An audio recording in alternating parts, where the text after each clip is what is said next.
बड़ा ही आसान सा वीडियो है, ध्यान से सुनना, बहुत कुछ सीखोगे। अक्सर लोग मुझसे पूछते कि सर, लोग कहते तो है कि मेहनत करना चाहिए, पर इस मेहनत का फंडा क्या है? ये कौन सा राजनीति चलाता है जिससे लोग सफल बन जाते हैं? 2 मिनट का एक छोटा सा टाइम ले रहे हो, बस मैं जो बोल रहा हूँ उसको फील करना, समझ जाओगे मेहनत किसे कहते हैं। और अगर सही टाइम पे मेहनत नहीं करोगे तो उसका भरपाई भी तुम्ही को करना पड़ेगा, ये भी समझ जाओगे। तो एक गांव में एक मूर्तिकार रहा करता था। किसी दिन उस मूर्तिकार को गणेश जी महाराज का एक मूर्ति बनाने का ऑर्डर मिल गया। अब मूर्ति बनाने के लिए चाहिए था पत्थर, तो पत्थर ढूंढते ढूंढते मूर्तिकार जंगल की ओर चले गए। जंगल में उनको एक पत्थर दिखा जो मूर्ति बनाने के लिए परफेक्ट था, यानी सही आकार में था। तब मूर्तिकार ने उस पत्थर को अपने ठेले में उठाकर आगे चला। थोड़ी देर बाद उस मूर्तिकार को एक और पत्थर दिखा और वो पत्थर भी सही शेप में था। अब मूर्तिकार चिंता करने लगे कि यार लूं तो लूं किसको। बहुत सोचने के बाद मूर्तिकार ने दोनों पत्थर को अपने ठेले में लेके गांव की ओर लौटा। अब घर में आके मूर्तिकार ये निर्णय लिया कि जो पत्थर मैंने पहले उठाया था मैं उसका मूर्ति बनाऊंगा, और जो बाद में उठाया था उसको कभी और व्यवहार कर लूंगा। अब मूर्तिकार छेनी और हथौड़े से उस पत्थर पर बार बार प्रहार करना शुरू कर देते हैं ताकि वो पत्थर गणेश जी महाराज के रूप में आ जाए। तभी पत्थर रो रो के कहने लगा कि मूर्तिकार, मैं तुम्हारा छेनी और हथौड़े का प्रहार सह नहीं पा रहा हूं, मुझ पर कृपा करो और मुझे छोड़ दो। अब मूर्तिकार बहुत दयालु था, उसने उस पत्थर को साइड में रख के जो दूसरे वाला पत्थर था उस पर प्रहार करना शुरू किया। अब हैरान करने वाला बात यह था कि ये पत्थर रोया नहीं था, चुपचाप छेनी और हथौड़ा का प्रहार सह लिया और मूर्ति में परिवर्तित भी हो गया।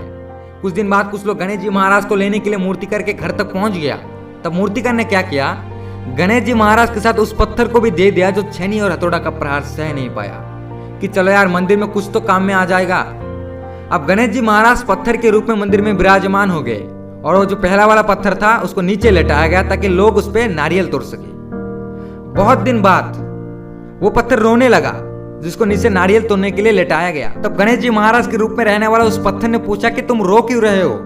तब उस पत्थर ने बोला कि इस मंदिर में जितने भी लोग आते हैं सभी तुम पर फूल चढ़ाते हैं, तुमको पूजा करते हैं, पर मुझ पर नारियल तोड़ते हैं। मुझे बहुत दर्द होता है पर मैं किसी को कह नहीं सकता। तब गणेश जी महाराज के रूप में रहने वाला उस पत्थर ने कहा कि दोस्त, याद करो उस पल को जब मूर्तिकार ने तुम पर प्रहार किया था पर तुम प्रहार सह नहीं पाए और मूर्ति बनने के लिए साफ इनकार कर दिए, लेकिन मैंने चुपचाप छेनी और हथौड़ा का प्रहार सह लिया, और यही एकमात्र कारण है जिससे मैं एक भगवान बन गया और तुम एक सामान्य सा पत्थर।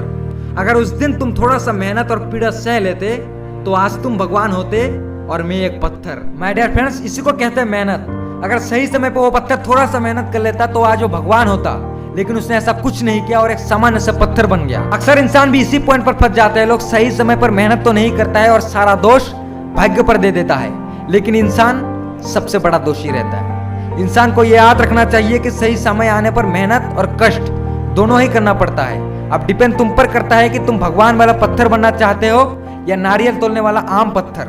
चॉइस तुम्हारे हाथ में।